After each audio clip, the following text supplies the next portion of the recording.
Ал бұйыртса біз УЗИдан шықтық. Бізде... Ол немесе Біз пока білмейміз. Бұйыртса алдағы уақытта кішігірім гендер пати жасаймыз. Ол кезде бірақ білетін боламыз. Достар, қағазға жаздырып алдық. Қазір достарымызға табыстаймыз. Ол ма қыз ба? Мен ол деп ойлаймын. Қыз деп ойлайды. Сіздер қалай ойлайсыздар? Негізі бүгінгі жиналуымыздың бас себебі мен жүкінайым жаңағын өзіден шықты. Конвертті алып шықты. Біз де білмейміз кім, ол қыз. Но бірақ бұл біздің үйде бір күн қонса, біз біліп қоятын сияқтымыз, ашық қоятын, шықтай алмай отырмыз. Сондықтан өзінің егелеріне тапсырайық. Болсын Ержан мен келіншегі Жайнаш енді ашып көре берсін енді.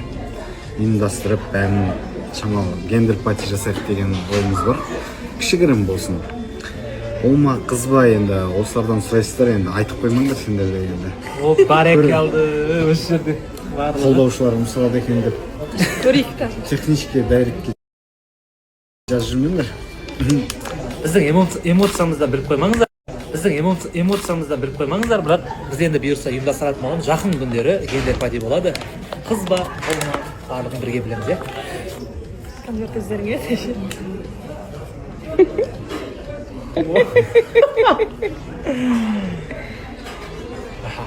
Көрсетпейсің ба? Десең бе? Жақсы, жақын күндері бізбен бірге болыңыздар. Әдемілеп көрсететін боламыз. Ержан, ол ма қыз ба Ержан? Я достар, бүгін енді жиналуымыздың басты себебі Аза мен Джулияның тұңғыштарының ұл ма қыз ба екенін анықтау үшін бұйырса осындай конвертті бізге табыстады. Бүгін УЗИға түскен екен. Ұйымдастырушы біздер енді өзімізде толқып кеттік, қазір көріп қандай болатыр, сөйлей алмай жатырмыз енді. Екі кісі де бізден сұрақ қояды, айтасыңдар ма дейді. Сәл күтіңдер, иә, сендер де күтіңдер, халық та күтсін бұйырса. Әдемілеп тұрып, ұйымдастырып, видео түсіріп, кешегідей салатын боламыз. Осындай енді. Біз ашып көріп алдық. Біз көрдік, енді біз енді дайындықты ертеңнен бастап кетеміз, Алла қаласа.